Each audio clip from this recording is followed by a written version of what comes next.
ये है हमारे पास में कक्षा 6 एनसीईआरटी की जो बुक है उसका सामाजिक एवं राजनीतिक जीवन। सामाजिक एवं राजनीतिक जीवन फर्स्ट का ये सेकंड चैप्टर है, विविधता एवं भेदभाव। पहला चैप्टर हमने पहले पढ़ा था जिसमें विविधता के बारे में बताया गया था। अब हम देखेंगे विविधता और उसके साथ किस तरीके से भेदभाव की जा रही है। विविधता और भेदभाव किस तरीके से अलग हैं, किस चीज़ को हम विविधता कहेंगे, किस चीज़ को हम भेदभाव कहेंगे। तो जैसे हमने विविधता के बारे में पढ़ा था, कई बार जो लोग दूसरों से अलग होते हैं उन्हें चढ़ाया जाता है, उनका मजाक उड़ाया जाता है, या फिर उन्हें कई गतिविधियों या समूह में शामिल नहीं किया जाता है। जैसे कोई फंक्शन होता है उसमें शामिल नहीं किया जाता है, कोई ऐसी गतिविधि है जिसमें शामिल नहीं किया जाएगा। अगर आपके दोस्त, हमारे दोस्त, दूसरे लोग हमारे साथ ऐसा व्यवहार करें तो हमें दुख होता है, गुस्सा आता है, हम असहाय महसूस करते हैं। क्या आपने कभी सोचा है कि ऐसा क्यों होता है? विविधता होते हुए भी उनके साथ भेदभाव क्यों किया जाता है? क्या आपने कभी सोचा है? जैसे कि यहाँ पर एक चित्र बताया गया है, इसमें ये व्यक्ति है, ये विकलांग है, तो इनको साथ में लेकर के ये अपना एंजॉयमेंट कर रहे हैं। ये एक तरीके से अंधा है तो ये साथ में एंजॉयमेंट लेके अपना साथ में लेकर के काम कर रहे हैं। जो भी काम कर रहे हैं एंजॉय के साथ में काम कर रहे हैं। इसका मतलब इनमें समानता है, नैतिक गुण इनके अंदर है, लेकिन कई बार हम उनको साथ में नहीं लेते हैं। तो ऐसा हम क्यों करते हैं? और अगर हमारे साथ ऐसा हो तो हमें भी दुख महसूस होता है, हमें भी असहाय महसूस होता है, हमें भी ऐसा लगता है कि कोई हमारी सहायता नहीं करता है। तो ऐसा व्यवहार में क्यों आता है, इन चीज़ों के बारे में हम देखेंगे। तो हम समझने की कोशिश करेंगे कि ऐसे अनुभव हमारे समाज से, हमारे आसपास मौजूद असमानताओं से कैसे जुड़े हुए हैं। जैसे कि हम बात करें, क्या हम कौन हैं, क्या हैं, हम कैसे हैं, यह कई चीज़ों पर निर्भर करता है। हम कैसे रहते हैं, कौन सी भाषाएं बोलते हैं, क्या खाते हैं, क्या पीते हैं, क्या पहनते हैं, कौन से खेल खेलते हैं, इन सभी के लिए बहुत सारी बातें जिम्मेदार होती हैं। कौन से उत्सव हम मनाते हैं, इन सब पर हमारे रहन सहन का फ़र्क पड़ता है, हमारी जगह का फ़र्क पड़ता है, हमारे भूगोल का फ़र्क पड़ता है, और इसके पीछे इतिहास का भी असर पड़ता है कि इतिहास हमारा कैसा रहा है। अगर आप संक्षेप में इन बिंदुओं पर ध्यान दें तो यह अंदाज़ा लगाया जाएगा कि भारत कितनी विविधताओं वाला देश है। संसार में 8 मुख्य धर्म हैं। पूरे संसार में अगर हम देखें तो 8 मुख्य धर्म हैं। भारत में उन 8 धर्मों के अनुयायी यानी कि मानने वाले रहते हैं, उन 8 धर्मों को मानने वाले लोग भारत में रहते हैं, और पूरे संसार में 8 ही धर्म हैं। यहाँ पर 1600 से ज़्यादा भाषाएं हैं। भारत में 1600 से ज़्यादा भाषाएं हैं यहाँ पर बोली जाती हैं, जो लोगों की मातृभाषाएं हैं। और यहाँ 100 से भी ज़्यादा तरह के नृत्य किए जाते हैं। अगर डांस की बात करें, नृत्य की बात करें, तो 100 से ज़्यादा तरह के यहाँ पर नृत्य किए जाते हैं। यह विविधता है, हमेशा खुश होने का कारण नहीं बनती। हम उन लोगों के साथ सुरक्षित और आश्वस्त महसूस करते हैं जो हमारी तरह दिखते हैं। जो लोग हमारे जैसे दिखते हैं उनके साथ हम खुश महसूस करते हैं। जो लोग हमारे जैसे दिखते हैं हम उनसे बात करते हैं। तो जो विविधता है, सिर्फ विविधता से हमें खुशी नहीं मिलती है कि इतनी सारी विविधता है, 1600 तरह की भाषाएं बोली जाती हैं, 8 तरह के धर्म हैं भारत में, 100 तरह के नृत्य हैं, इनसे सिर्फ हमें खुशी नहीं मिलती। इसके लिए हमें क्या है, उन लोगों के साथ में सुरक्षित और आश्वस्त हम महसूस करते हैं जो हमारी तरह दिखते हों, हमसे बात करते हों, हमारे जैसे कपड़े पहनते हों, हमारी तरह सोचते हों। कभी कभी जब हम ऐसे लोगों से मिलते हैं जो हमसे बहुत ज़्यादा भिन्न हैं, अलग हैं, दिखने में अलग हैं, पहनने में अलग हैं, तो हमें वे बहुत अजीब से लगते हैं, अपरिचित से लोग हमें लगने लगते हैं। कई बार हम समझ ही नहीं पाते या जान ही नहीं पाते कि वे हमसे अलग क्यों हैं, हमें से भिन्न क्यों दिख रहे हैं, हमसे अलग क्यों हैं।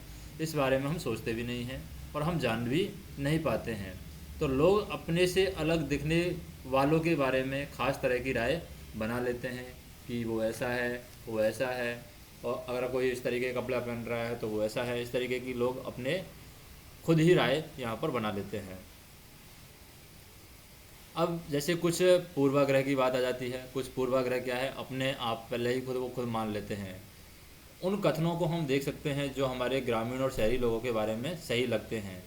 जिन कथनों से आप सहमत हैं उन पर हम निशान लगा सकते हैं कि क्या आपके दिमाग में ग्रामीण और शहरी लोगों को लेकर किसी भी तरह का पूर्वाग्रह है, यानी आप पहले से ही माइंड सेट करके बैठे हैं कि ग्रामीण लोग ऐसे होते हैं, शहरी लोग ऐसे होते हैं। क्या दूसरों लोगों के दिमाग में भी ये पूर्वाग्रह है? लोगों के दिमाग में ये पूर्वाग्रह क्यों आते हैं? जिन पूर्वाग्रह जैसी पहले जो धारणाएं बना लेते हैं उन धारणाओं का आपने अपने आसपास कभी महसूस किया या नहीं किया है कि गांव के लोग ऐसे होते हैं, शहरों के लोग ऐसे होते हैं, गांव की लड़कियां ऐसी होती हैं, शहरों की लड़कियां ऐसी होती हैं, गांव के बच्चे ऐसे होते हैं, शहरों के बच्चे ऐसे होते हैं। ऐसी पूर्वाग्रह आपने पहले ही बना रखी है या नहीं बना रखी है? पहले से ही आपने ऐसा सोच रखा है? ये ऐसा क्यों सोच रखा है? इसकी क्या वजह है? ये पूर्वाग्रह लोगों के व्यवहार को कैसे प्रभावित करते हैं? इससे लोगों के व्यवहार पर क्या असर पड़ता है? जैसे आधा से ज़्यादा भारतीय गाँवों में रहते हैं। क्या आपने ये ग्रामीण लोगों के बारे में बता रखा, पूर्वाग्रह बना रखा है? आप जो सोचते हैं कि आधे से ज़्यादा भारतीय लोग हैं गाँव में रहते हैं, ऐसा आपने मान रखा है। क्या आपने मान रखा है? मान रखा है तो यस कीजिए, नहीं मान रखा है तो नो कीजिए। दूसरा, गांव के लोग अपने स्वास्थ्य को लेकर सतर्क नहीं रहते हैं, वे बहुत अंधविश्वासी होते हैं। तो सब तरह के लोग होते हैं गांव में ज़्यादातर। अब शिक्षा बढ़ गई है तो अंधविश्वास धीरे धीरे ख़त्म होने लगा है और लोग स्वास्थ्य की तरफ भी ध्यान देने लगे हैं। लेकिन आपने अगर ऐसी पूर्व धारणा बना रखी है कि गांव के लोग हैं अपने स्वास्थ्य को लेकर सतर्क नहीं हैं, वो बहुत ज़्यादा अंधविश्वासी हैं, तो ये गलत अवधारणा हो सकती है। तीसरा है कि गांव के लोग हैं बहुत भी आधुनिक प्रौद्योगिकी का इस्तेमाल करना पसंद है। गांव के लोग हैं बहुत सारे लोग कृषि में आधुनिक प्रौद्योगिकी का इस्तेमाल नहीं करते। कई लोग हैं कीटनाशक दवाइयों का इस्तेमाल नहीं करते हैं। कई लोग हैं जो अपनी परंपरागत तरीके से खेती करते हैं। तो मान लीजिए एक नई टेक्नोलॉजी का इस्तेमाल कर रहा है, उसके 1 हेक्टेयर में मान लो 1000 किलो जैसे, और एक परंपरागत जैसे कि पुराने जैसे लोग कर रहे हैं वैसे खेती कर रहा है, टेक्नोलॉजी का इस्तेमाल नहीं कर रहा है, समय के साथ अपनी खेती में परिवर्तन नहीं ला रहा है, तो वो 1 हेक्टेयर में मान लो किसान है। तो बहुत सारे लोग हैं जो गाँव में पिछड़े होने का कारण यही हो सकता है कि गाँव के बहुत सारे लोग हैं वो कृषि में आधुनिक प्रौद्योगिकी का इस्तेमाल करना पसंद नहीं करते हैं। फसल की बुवाई और कटाई के समय परिवार के लोग हैं खेतों में 12 से 14 घंटे तक काम करते हैं। ये भी सही बात है, कई जगह पर 12 से 14 घंटे तक लोग काम करते हैं। ग्रामीण लोग हैं गांव की तलाश में शहरों की ओर स्थानांतरण करने को बाध्य होते हैं। अगर गांव में रोज़गार ख़त्म हो जाता है, गांव में किसी तरह का काम नहीं बचा है, तो गांव के लोग हैं वो शहरों की तरफ जाना पसंद करते हैं, शहरों की तरफ जाना स्टार्ट कर देते हैं। अब शहरी लोगों के बारे में क्या आपने पूर्वाग्रह बना रखा है? जैसे कि शहरी जीवन बड़ा आसान है, यहाँ के लोग बिगड़े हुए आलसी होते हैं, क्योंकि काम बस अपनी जॉब के अलावा कुछ काम करते नहीं हैं, बिगड़े हुए होते हैं, आलसी होते हैं। ऐसा क्या आपने सोच रखा है? शहरों के लोग हैं अपने परिवार के सदस्यों के साथ बहुत कम समय बिताते हैं। क्या ऐसा आपने सोच रखा है कि शहरों के लोग हैं अपने परिवार को टाइम कम दे पाते हैं, अपने बच्चों को टाइम कम दे पाते हैं? क्या ऐसा आपने शहर के लोगों के बारे में सोच रखा है? तीसरा बात है कि शहरी लोग हैं केवल पैसे की चिंता करते हैं, लोगों की नहीं। क्या आपने ऐसा पूर्वाग्रह बना रखा है कि गांव के लोग ही शहरों में आते हैं तो वो शहरी जीवन में कैसे ढल जाते हैं, शहर के लोग केवल पैसे की चिंता करते हैं, लोगों की नहीं? ऐसा क्या आपने पूर्वाग्रह बना रखा है? शहरों में लोगों पर भरोसा नहीं कर सकता, वे चालाक और भ्रष्ट होते हैं। क्या ऐसा आपने पूर्वाग्रह बना रखा है? शहरों में रहना बहुत महंगा पड़ता है, लोगों की कमाई का एक बहुत बड़ा हिस्सा है किराए और आने जाने में खर्च होता है। ये सही बात है कि शहरों में रहना बहुत ज़्यादा खर्चीला काम है। तो इनमें से बहुत सारे कथन हैं, ग्रामीण लोगों को अज्ञानी और अंधविश्वासी की तरह देखते हैं। कुछ कथन ऐसे हैं जिसमें यस लगा है, ग्रामीण लोगों को अज्ञानी समझते हैं बहुत सारे लोग। कुछ लोग हैं ग्रामीण लोगों को सिर्फ अंधविश्वासी समझते हैं, जबकि शहर में रहने वाले लोगों को कुछ लोग आलसी, चालाक और सिर्फ पैसों से सारोकार रखने वाले की तरह देखते हैं। जब हम किसी बारे में पहले से कोई राय बना लेते हैं तो उसे हम क्या करते हैं, अपने दिमाग में बैठा लेते हैं, उसी राय को अपने दिमाग में बैठा लेते हैं। फिर शहरी कोई भी लोग मिलेगा, हम यही राय समझते हैं कि वो आलसी होगा, बिगड़ा हुआ होगा, परिवार के सदस्यों को कम टाइम देता होगा, पैसों की चिंता ज़्यादा करता होगा, लोगों की परवाह कम करता होगा, और शहर में रहता होगा तो खर्चा भी बहुत होगा। वह पूर्वाग्रह का रूप ले लेती है। तो पूर्वाग्रह आता कैसे है? जो हम पहले से उनके बारे में राय बना लेते हैं वो कहलाता है पूर्वाग्रह, और पूर्वाग्रह का वो रूप ले लेता है। ज़्यादातर यह राय है हमारी नकारात्मक होती है। जैसा कि हम देख सकते हैं कि लोगों को आलसी समझना नकारात्मक राय है, चालाक कंजूस मानना भी पूर्वाग्रही है, और ये एक नकारात्मक विचार है। जब हम ये सोचने लगते हैं कि किसी काम को करने का कोई एक तरीका ही सबसे अच्छा और सही है, तो हम अक्सर दूसरों की इज्जत नहीं कर पाते और उसी काम को दूसरी तरह से करना पसंद करते हैं। यानी हम कह सकते हैं कि एक काम को करने के हज़ारों तरीके हो सकते हैं। जैसे हम हज़ारों तरीके हैं, उनमें से हम एक तरीका पसंद करते हैं कि ये काम इस तरीके से ही होना चाहिए, और उसे ही हम सही मानते हैं। और हम दूसरे जो व्यक्ति है उसी काम को दूसरे तरीके से कर रहा है उसको हम गलत मानते हैं, उसे हम पसंद नहीं करते। तो ये गलत बात है कि जब हम ये सोचने लगते हैं कि किसी काम को करने का एक ही सबसे बेस्ट तरीका हो सकता है और हम दूसरा जो दूसरे तरीके से उस काम को करता है उसकी इज्जत हम नहीं करते हैं, जो उसी काम को दूसरी तरीके से करना पसंद करते हैं। जैसे कि उदाहरण के लिए अगर हम सोचें कि अंग्रेज़ी सबसे अच्छी भाषा है और दूसरी भाषाएं महत्वपूर्ण नहीं हैं, अगर ऐसा हम सोचते हैं तो हम अन्य भाषाओं को बहुत नकारात्मक रूप से हम देखेंगे। परिणाम स्वरूप क्या होगा, हम उन लोगों को शायद इज्जत नहीं कर पाएंगे जो अंग्रेज़ी के अलावा अन्य भाषाएं बोलते हों। तो हम कई चीज़ों के बारे में पूर्वाग्रही हो सकते हैं। लोगों के धार्मिक विश्वास, उनकी चमड़ी का रंग, जिस क्षेत्र से वो आते हैं उनके बारे में पूर्वाग्रह हो सकता है, जिस तरह से वे बोलते हैं, जैसे कपड़े वो पहनते हैं, इन सभी के बारे में हम पूर्वाग्रही हो सकते हैं। अक्सर दूसरों के बारे में बनाए गए हमारे पूर्वाग्रह इतने पक्के होते हैं कि हम उनसे दोस्ती ही नहीं करना चाहते। जैसे हम सोच लेते हैं कि ये लड़का ऐसा है, ये लड़का ऐसा है, इस तरीके से बात करता है, इस तरीके से रहता है। अगर पूर्वाग्रह बना लेते हैं या सुनने के ऊपर पूर्वाग्रह बना लेते हैं तो हम उनसे दोस्ती करना ही नहीं चाहते। और इस वजह से कई बार हमारा व्यवहार ऐसा होता है कि हम उन्हें दुख पहुंचा देते हैं। लड़के और लड़की में भेदभाव हम समझते हैं। किस तरीके से समझते हैं कि समाज में लड़के और लड़कियों में कई तरीके के भेदभाव किया जाता है। हम सभी इस भेदभाव से परिचित हैं कि लड़के और लड़कियों में भेदभाव किया जाता है। एक लड़का या लड़की होने का अर्थ क्या है? आप में से कई लोग कहेंगे कि हम लड़के हैं, लड़की की तरह जन्म लेते हैं, पर यह तो ऐसा ही होता है, इसमें सोचने वाली क्या बात है? आगे हम देखेंगे क्या सच्चाई यही है कि लड़का भी उसी तरीके से जन्म लेता है जिस तरीके से लड़की जन्म लेती है। तो यहाँ पर हम देखें कि लड़का और लड़की के बारे में कहा जाता है कि वे बहुत ही सुशील हैं। तो लड़की के बारे में कहा सकता है कि वे बहुत ही सुशील हैं, उनका बात करने का तरीका बड़ा सौम्य और मधुर है। जैसे लड़कियों के बारे में कहा सकता है कि लड़कियों का जो तरीका है बात करने का तरीका है सौम्य और मधुर है। वे शारीरिक रूप से बलिष्ठ हैं, ये लड़कों के बारे में कहा जाता है, मान्यता रहती है। और वे शरारती हैं, वे नृत्य करने में या चित्रकारी में निपुण हैं, वे रोते नहीं हैं, वे उद्यमी हैं, व्यापार करते हैं, वे खेल में निपुण हैं, वे खाना पकाने में निपुण हैं और वे भावुक हैं। तो इसमें लड़का भी हो सकता है, लड़की भी हो सकता है। तो इन कारणों पर हम चर्चा करें तो क्या होगा, लोग तरह तरह की बातें करते हैं। जैसे लोग तरह तरह की कैसी बातें करते हैं, जैसे ये व्यक्ति है विकलांग है तो इसके बारे में लोग तरह तरह की किस तरीके से बातें करते हैं कि मैं लंगड़ाता हूँ, मेरी बोली है लड़खड़ाती है। इसके अलावा और भी बहुत कुछ है, कभी मैं उदास हो जाता हूँ तो कभी मैं दुखी हो जाता हूँ, लोग मेरा मजाक उड़ाते हैं। यह नई बातें नहीं हैं। अगर तुम मेरी जगह होते तो क्या करते? तुम भी यही करते। तुम दूसरों से कितने अलग दिखते हो। जैसे कि मैं इंसान हूँ, मुझे शर्म आती है और घूरती आँखों से मैं छिप जाना चाहती हूँ। तो ये लड़की बोल रही है कि वो दूसरों से कितनी अलग दिखती हो। उसमें अगर कोई ज़्यादा घूरता है तो उसे छिप जाना पसंद करती है। अब जैसे क्या उसका दिमाग सही है? जैसे कि सिर्फ इसलिए कि मेरी टांगें डगमगाती है, लोग सोचते हैं कि मेरा दिमाग भी डगमगाता है, ऐसा ये लोग सोचते हैं।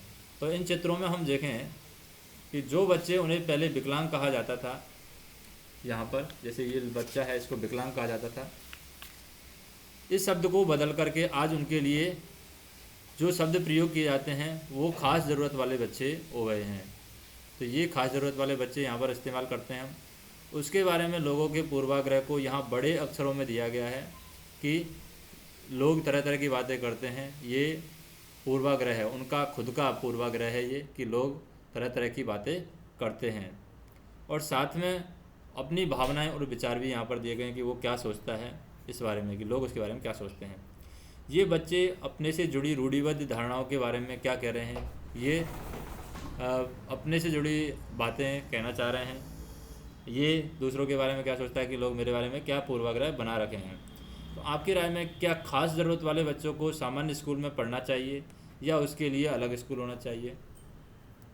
तो अपने जवाब के पक्ष में तर्क दीजिए। तो यहाँ पर हम देख सकते हैं कि ये खास ज़रूरत वाले जो बच्चे हैं वो उनके लिए अलग से स्कूल होना चाहिए, उन्हें स्पेशल ट्रीटमेंट की ज़रूरत है, उनके लिए अलग से बैठने की व्यवस्था होनी चाहिए। अगर वो सामान्य स्कूल में भी पढ़ रहे हैं तो उनके लिए अलग से बैठने का व्यवस्था होना चाहिए, जिस तरीके से उनको कंफर्टेबल बैठने में फ़ील हो, ताकि उनको महसूस हो कि हम उनके साथ में हैं। नेक्स्ट हम देखें कि अगर हम इन कथनों को लेते हैं कि वे रोते नहीं हैं, तो आप देखेंगे कि यह गुण आमतौर पर लड़कों या पुरुषों के साथ में जोड़ा जाता है कि लड़के रोते नहीं हैं। बचपन में जब लड़कों को गिर जाने पर चोट लग जाती है तो माता पिता और परिवार के अन्य सदस्य अक्सर यह कहकर चुप कराते हैं कि रो मत, तुम तो लड़के हो। लड़के बहादुर होते हैं, रोते नहीं हैं। जैसे जैसे बच्चे बड़े होते हैं तो वे यह विश्वास करने लगते हैं कि लड़के रोते नहीं हैं। यहाँ तक कि अगर किसी लड़के को रोना आए भी तो वह अपने आप को रोक लेता है। लड़का यह मानता है कि रोना कमजोरी की निशानी है। हालांकि लड़कों और लड़कियों दोनों को कभी कभी रोने का मन करता है, खासकर जब उसे गुस्सा आए और दर्द हो। लेकिन बड़े होने पर लड़के सीख जाते हैं या अपने को सिखा लेते हैं कि रोना नहीं है। और अगर एक बड़ा लड़का रोए तो उसे लगता है कि दूसरे उसे चढ़ाएंगे, उसका मजाक बनाएंगे, इसलिए वह दूसरों के सामने रोने से अपने आप को रोक लेता है। हम लगातार यह सुनते रहते हैं कि लड़के ऐसे होते हैं, लड़कियां ऐसी होती हैं। समाज की इन मान्यताओं को हम बिना सोचे समझे मान लेते हैं और हम विश्वास कर लेते हैं कि हमारा व्यवहार इसके अनुसार ही होना चाहिए।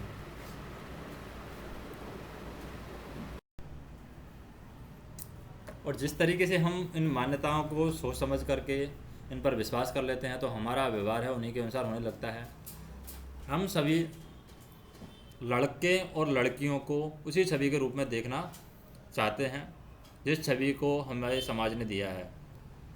फिर हम रूढ़िवादी धारणाएं बना लेते हैं।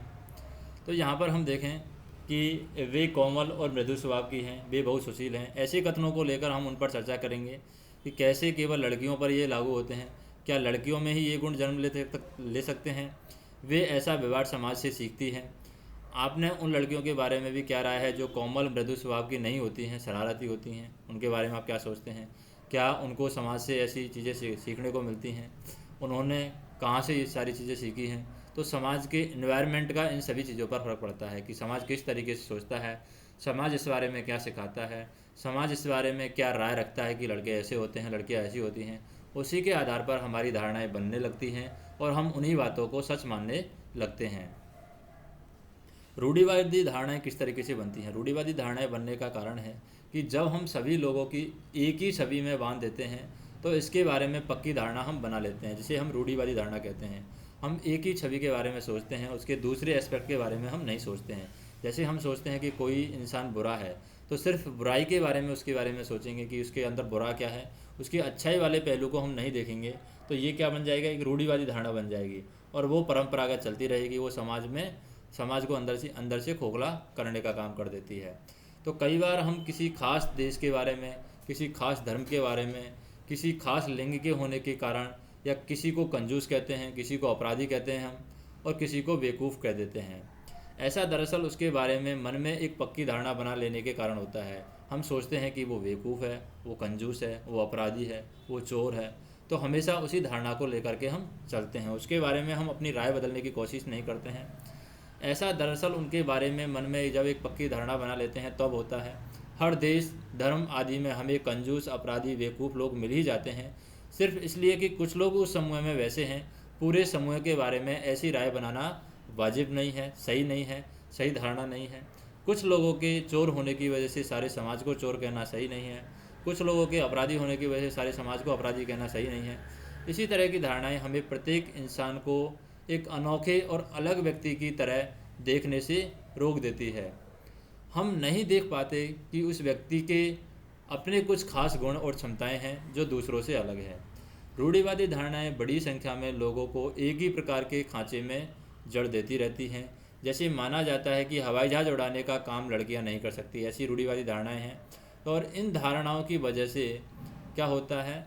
इन धारणाओं की वजह से समाज पर इनका बुरा असर पड़ता है और इन्हीं धारणाओं का असर हम सब पर पड़ता है। और कई बार ये धारणाएं हमें ऐसे काम करने से रोकती हैं जिनको करने की काबिलियत शायद हमें हो। हम ऐसा काम कर सकते हैं लेकिन हम उन धारणाओं की वजह से ये सारा काम नहीं कर पाते, क्योंकि हमारी ये धारणाएं हैं ऐसी बनी हुई हैं कि हम वो काम नहीं कर सकते, जबकि हमारे अंदर उस काम को करने की काबिलियत है।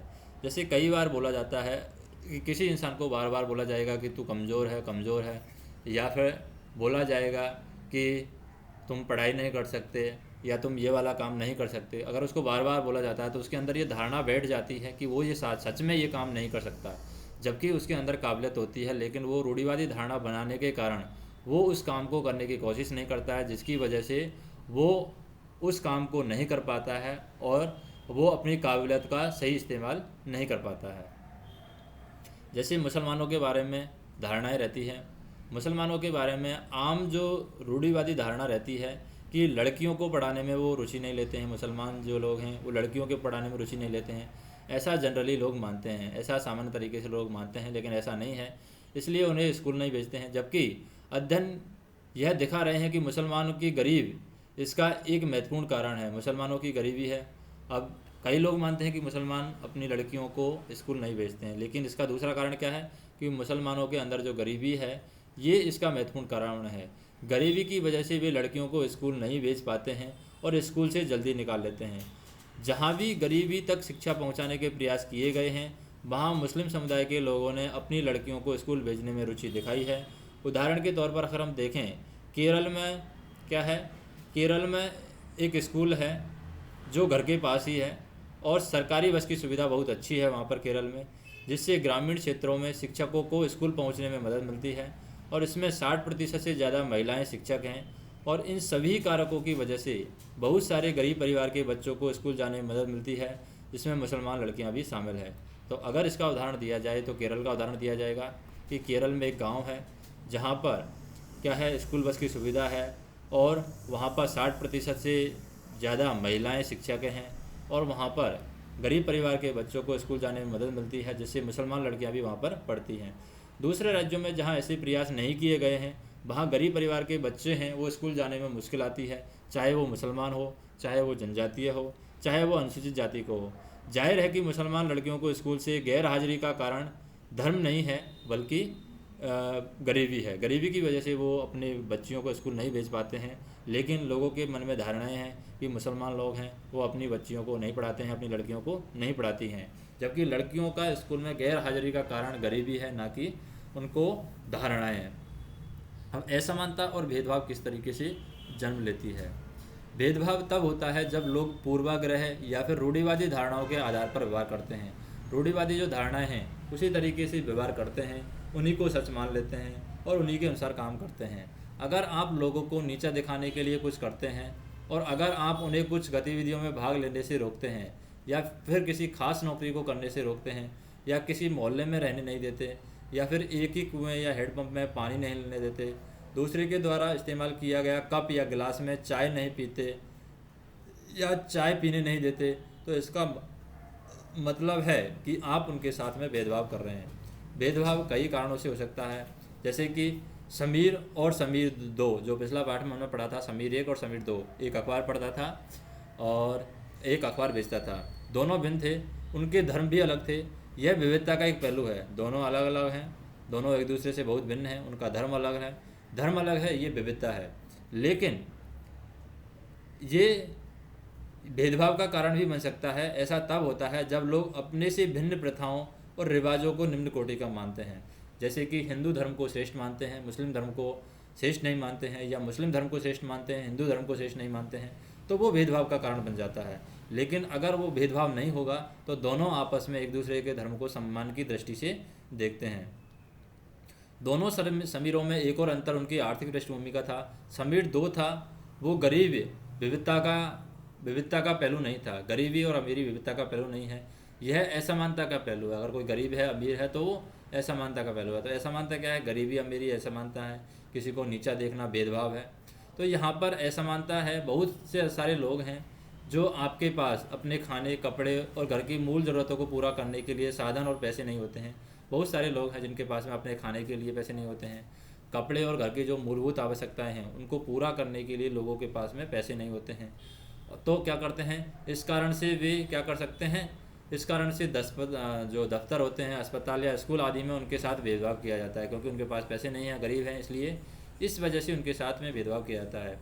कुछ लोगों को विविधता और असमानता पर आधारित दोनों ही तरह के भेदभाव का सामना करना पड़ता है। कुछ लोग विविधता का भी सामना करते हैं और असमानता पर आधारित दोनों तरह के भेदभाव का सामना करते हैं। भेदभाव का मतलब असमानता भी है उनके साथ में, और क्या है, असमानता और भेदभाव दोनों का वो सामना करते हैं। एक तो इस कारण कि वे उस समुदाय के सदस्य हैं जिनकी संस्कृति का मूल्यवान नहीं माना जाता। ऐसे लोग हैं जिनकी संस्कृति है, कुछ अपनी खुद की संस्कृति है, उस संस्कृति को बहुत सारे लोग मूल्यवान नहीं मानते हैं, तो ये भेदभाव है। ऊपर से यही वे गरीब हैं, उनके पास अपनी ज़रूरतों को पूरा करने का साधन भी नहीं है, तो इस आधार पर भी भेदभाव किया जाता है। ऐसे दोहरे भेदभाव का सामना कई जनजातीय लोग हैं वो करते हैं, धार्मिक समूह और ख़ास क्षेत्रों के लोगों को करना पड़ता है। अब जैसे कि एक शब्द है दलित। अब दलित शब्द किसके लिए इस्तेमाल किया जाता है और ये भेदभाव का कारण है, समानता का कारण है। दलित वह शब्द है जो नीची कही जाने वाली जाति के लोग अपनी पहचान के रूप में इस्तेमाल करते हैं। वे इस शब्द को अछूत से ज़्यादा पसंद करते हैं। जो दलित शब्द है, इसको वो लोग अछूत से ज़्यादा पसंद करते हैं। दलित का मतलब होता है कि जिन्हें दबाया गया है, कुचला गया है। दलितों के अनुसार यह शब्द दर्शाता है कि कैसे सामाजिक पूर्वाग्रह और भेदभाव से दलित लोगों को दबाकर रखा है। सरकार ऐसे लोगों को अनुसूचित जाति के वर्ग में रखती है, जो दलित लोग हैं। तो अगर दलित लोगों को हम अछूत कहेंगे तो उन्हें बुरा लगेगा, इसलिए इन शब्दों का अछूत से ज़्यादा पसंद करते हैं दलित शब्द को। दलित मतलब दबाया हुआ, कुचला हुआ, और सामाजिक पूर्वाग्रह और भेदभाव से दलित लोगों को दबाया जाता है। विविधता का पहलू की बात करें तो क्या होता है विविधता का पहलू? जैसे हमने देखा कि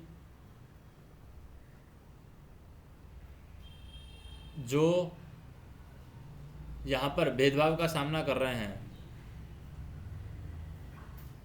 अपनी आजीविका चलाने के लिए, किस तरीके से लोग भेदभाव का सामना कर रहे हैं। जैसे अपनी आजीविका को चलाने के लिए लोग अलग अलग तरह के काम करते हैं, जैसे कि कोई पढ़ाने का काम करता है, कोई बर्तन बनाने का काम करता है, कोई मछली पकड़ने का काम करता है, कोई बढ़ईगिरी का काम करता है, कोई खेती और बुनाई का काम करता है।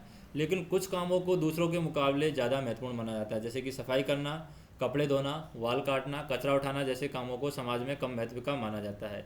इसलिए जो लोग इन कामों को करते हैं उनको गंदा और अपवित्र माना जाता है, और यह जाति व्यवस्था का एक बड़ा ही महत्वपूर्ण पहलू है।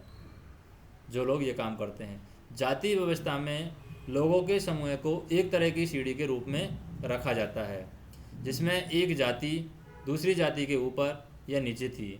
जिन्होंने अपने आप को इस सीढ़ी में सबसे ऊपर रखा है उन्होंने अपने को ऊंची जाति का और उत्कृष्ट कहा है, और जिन समूह को जिसमें नीचे रखा है और नीचे सीढ़ी के तले में रखा है उनको अछूत या अयोग्य कहा गया है। जाति प्रथा के जो नियम हैं एकदम निश्चित थे। इन अछूतों के द्वारा किए गए काम के अलावा कोई भी काम करने की इजाज़त नहीं थी, वो वही काम कर सकते थे। उदाहरण के लिए अगर कुछ समूह को सिर्फ कचरा उठाने और मरे हुए जानवरों को गांव से हटाने की इजाज़त थी, उन्हें ऊंची जाति के लोगों के घर में घुसने, गांव के कुएं से पानी पीने की, यहाँ तक कि मंदिरों में घुसने की भी इजाज़त उनको नहीं थी। उनके बच्चे दूसरी जाति के बच्चों के साथ में स्कूल बैठ नहीं पाते थे या बैठ नहीं सकते थे। इस तरह ऊंची जाति के लोगों का जो अधिकार हासिल था उसमें उन्होंने तथाकथित अछूतों को वंचित रखा। जो अधिकार ऊंची जाति के लोगों को मिलते थे वो अधिकार अछूतों को नहीं मिलते थे, दलित लोगों को नहीं मिलते थे, उन्हें दबाया जाता था। तो रूढ़िवादी धारणाएं इस भेदभाव में क्या अंतर है ये हम समझ गए हैं कि आपके अनुसार जिस व्यक्ति के साथ में भेदभाव होता है वो कैसा महसूस करता होगा, ये भी आप समझ गए हैं। आगे हम देखते हैं कि कैसे भारत की एक मशहूर हस्ती का भेदभाव से सामना करना पड़ा है। डॉक्टर भीमराव अम्बेडकर हैं, इनके बारे में हम पढ़ेंगे कि ये किस तरीके से भेदभाव का सामना करते हैं, और हमें यह समझने में मदद करेगा कि कैसे जाति के तहत बहुत बड़ी संख्या में लोग भेदभाव के शिकार होते हैं। भारत के एक महान नेता हैं डॉक्टर भीमराव अम्बेडकर। इन्होंने क्या किया है, इन्होंने जाति व्यवस्था पर आधारित भेदभाव के अपने अनुभवों के बारे में लिखा है, और यह अनुभव उनको 1901 में मिला था जब वे केवल 9 साल के थे। तो जाति व्यवस्था के आधार पर जो भेदभाव किया जाता था ये डॉक्टर भीमराव अम्बेडकर को सबसे पहले अनुभव हुआ 9 साल की उम्र में। कब? 1901 में ये सबसे पहले महसूस हुआ। कब हुआ था? जब वे कोरेगांव में अपने भाइयों के साथ पिता से मिलने गए थे, तब उनको महसूस हुआ था। 1901 की बात है, 9 साल के थे उस समय डॉक्टर भीमराव अम्बेडकर। बड़ी देर हमने इंतज़ार किया पर कोई नहीं आया। 1 घंटा बीत गया तो स्टेशन मास्टर पूछने आ गए। उन्होंने हमसे हमारे टिकट मांगे। तो ये भीमराव अम्बेडकर बता रहे हैं कि कोरेगांव में अपने भाइयों के साथ पिता से मिलने गए थे वो, और बड़ी देर हमने इंतज़ार किया पर कोई वहाँ पर नहीं आया। 1 घंटा बीत गया तो स्टेशन मास्टर पूछने आया। उन्होंने हमसे हमारे टिकट मांगे तो हमने दिखा दिए। उन्होंने पूछा कि हम वहाँ क्यों रुके हुए हैं, तो हमने बताया कि हमें कोरेगांव जाना है था। हम पिताजी या उसके नौकर के आने का इंतज़ार कर रहे हैं, लेकिन दोनों में से कोई भी नहीं पहुंच पाया और हमें पता नहीं था कि कोरेगांव कैसे पहुंचते हैं। हमने बहुत अच्छे कपड़े पहन रखे थे। हमारे कपड़े और बोली में कोई भी यह अंदाज़ा नहीं लगा सकता था कि हम अछूतों के बच्चे थे। निश्चय ही स्टेशन मास्टर को यह लगा होगा कि हम ब्राह्मण बच्चे हैं और वे हमारी मुश्किल को देख करके बड़े परेशान हुए, जैसा कि हिंदुओं में भी होता है। स्टेशन मास्टर ने हमसे पूछा कि हम कौन हैं। बिना एक पल भी सोचे मेरे मुंह से निकल गया कि हम महार हैं। तो महार जो है वो मुंबई में अछूतों के लिए उस समय इस्तेमाल किया जाता था, महाराष्ट्र में। तो महार जो है मुंबई प्रांत में महार समुदाय को अछूत माना जाता था उस समय। उनको एकदम से धक्का लग गया, वे भौचक्के रह गए। उनके चेहरे पर अचानक परिवर्तन हुआ। हमने देख लिया कि एक अजीब सी घृणा की भावना उन पर हावी हो गई है। उन्होंने जैसे ही मेरा जवाब सुना, वे अपने कमरे में वापस चले गए और हम वही के वही खड़े रह गए। 15-20 मिनट बीत गए। सूरज बिल्कुल छिप गया था। पिताजी आए नहीं थे और न ही उनका नौकर, और अब स्टेशन मास्टर भी हमें छोड़कर चले गए थे। हम काफ़ी घबराए हुए थे। यात्रा के शुरू में जो खुशी और उत्साह की भावना थी, उसकी जगह अब अत्यंत उदासी ने ले ली थी। जो भी उत्साह था, अब उसकी जगह, उत्साह की जगह अब क्या थी, उदासी थी हमारे पास में। आधे घंटे के बाद स्टेशन मास्टर लौटकर आया तो पूछा कि हम क्या करने की सोच रहे हैं। तो हमने कहा कि अगर हमें किराए पर एक बैलगाड़ी मिल जाती तो हम कोरेगांव जा सकते थे। अगर कोरेगांव ज़्यादा दूर नहीं हो तो हम फ़ौरन निकलना चाहते थे। वहाँ किराए पर कई बैलगाड़ियाँ चल रही थी, लेकिन मैंने स्टेशन मास्टर को जो जवाब दिया कि हम महार हैं, उसका पता सबको चल गया था। कोई भी गाड़ीवान अछूत वर्ग की सवारी को ले जाकर अपने गांव को गंदा और नीचा नहीं बनाना चाहता था। हम दोगुना किराया देने को तैयार थे, पर हमें एहसास हुआ कि बात पैसे से नहीं बन सकती। स्टेशन मास्टर जो हमारे लिए गाड़ी वालों से मोल तोल कर रहे थे, चुपचाप खड़े हो गए। समझ नहीं आ रहा था कि हम क्या करें। अब यहाँ पर कल्पना करके देखिए कि यह कितना मुश्किल होगा अगर लोगों को एक जगह से दूसरी जगह जाने न दिया जाए। यह कितना अपमानजनक और दुखदायी होगा अगर लोग आपसे दूर दूर रहें, आपको छूने से मना करें, आपको पानी पीने न दें। यह छोटी सी घटना दिखाती है कि कैसे गाड़ी से एक से दूसरी जगह जाने के साधारण काम की सुविधा भी इन बच्चों के पास नहीं थी, जबकि वे पैसा दे सकते थे। स्टेशन के सभी गाड़ी वालों ने बच्चों को ले जाने से मना कर दिया। उन्होंने बच्चों के साथ भेदभाव भरा व्यवहार किया। तो इस कहानी से बिल्कुल साफ होता है कि जाति पर आधारित भेदभाव न केवल दलितों को कई गतिविधियों से वंचित रखता है, बल्कि वह उन्हें आदर और सम्मान से नहीं मिलने देता जो दूसरों को मिलता है। तो यहाँ पर हम देखें कि डॉक्टर भीमराव अम्बेडकर कौन थे। डॉक्टर भीमराव अम्बेडकर को भारतीय संविधान के पिता और दलितों के सबसे बड़े नेता के रूप में जाना जाता है। डॉक्टर अम्बेडकर ने दलित समुदाय के अधिकारों के लिए लड़ाई लड़ी। उनका महार जाति में जन्म हुआ, जो कि अछूत मानी जाती थी। महार लोग गरीब होते थे, उनके पास ज़मीन नहीं होती थी। उनके बच्चों को वही काम करना पड़ता था जो वो खुद करते थे।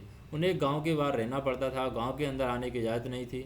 अम्बेडकर अपनी जाति के पहले व्यक्ति थे जिसने अपनी कॉलेज की पढ़ाई पूरी की थी और वकील बनने के लिए इंग्लैंड गए थे। उन्होंने दलितों को अपने बच्चों को स्कूल कॉलेज भेजने के लिए प्रोत्साहित किया। दलितों से अलग अलग तरह की सरकारी नौकरियां करने को कहा ताकि वे जाति व्यवस्था से बाहर निकल करके आ पाएँ। दलितों के मंदिर में प्रवेश के लिए जो कई प्रयास किए जा रहे थे, उनका अम्बेडकर ने नेतृत्व किया। उन्हें ऐसे धर्म को तलाश थी जो सबको समान निगाह से देखता हो, यानी समान निगाह से ऐसा धर्म की तलाश थी जो धर्म सबको समान निगाह से देखता हो। जीवन में आगे चल करके उन्होंने धर्म परिवर्तन करके बौद्ध धर्म को अपनाया, क्योंकि बौद्ध धर्म सबको समान निगाहों से देखता था। उनका मानना था कि दलितों को जाति प्रथा के खिलाफ अवश्य लड़ना चाहिए और ऐसे समाज बनाने की तरफ काम करना चाहिए जिसमें सबकी इज्जत हो, न कि कुछ लोगों की इज्जत हो। तो यहाँ पर हमने देखा कि बच्चे पैसा देने को तैयार थे, फिर भी गाड़ीवान उन्हें ले जाने से मना कर दिया। क्यों? क्योंकि जाति की व्यवस्था के आधार पर वो भेदभाव करते थे। स्टेशन पर लोगों ने डॉक्टर अम्बेडकर और उसके भाइयों के साथ में कैसा भेदभाव किया, ये हमने देखा है। महार होने का पता चलने पर स्टेशन मास्टर ने जो प्रतिक्रिया हुई थी, उसे देख कर के बचपन में अम्बेडकर को कैसा लगा होगा, अपने शब्दों में आप वर्णन कर सकते हैं। क्या आपने कभी अपने प्रति लोगों के पूर्वाग्रह का अनुभव किया है, या आपने दूसरों के प्रति भेदभाव भरे व्यवहार को देखा है? उससे आपको कैसा महसूस होता होगा, इसके बारे में आप सोच सकते हैं। समानता के लिए संघर्ष की बात करें, समानता के लिए किस तरीके से संघर्ष करना चाहिए। समानता के लिए संघर्ष में हम देखें कि ब्रिटिश शासन ने आज़ादी पाने के लिए जो संघर्ष किया था, हमारे भारत के लोगों ने ब्रिटिश शासन से समानता के लिए जो संघर्ष किया है, ब्रिटिश शासन से आज़ादी पाने के लिए जो संघर्ष किया है, उसमें समानता के व्यवहार के लिए किया गया संघर्ष भी शामिल है। इसमें दलितों, औरतों और जनजातीय लोगों और किसानों ने अपने जीवन में जिस गैर बराबरी का अनुभव किया है, उसके खिलाफ उन्होंने लड़ाई लड़ी है। जैसा कि हमने पहले ही बात हुई है कि बहुत सारे दलितों ने संगठित होकर के मंदिर में प्रवेश पाने के लिए संघर्ष किया। महिलाओं ने मांग की कि जैसे पुरुषों के पास शिक्षा का अधिकार है, वैसे ही उन्हें अधिकार मिले। किसान और दलितों ने अपने आप को जमींदारों और उनकी ऊंची ब्याज की दर से छुटकारा दिलाने के लिए संघर्ष किया।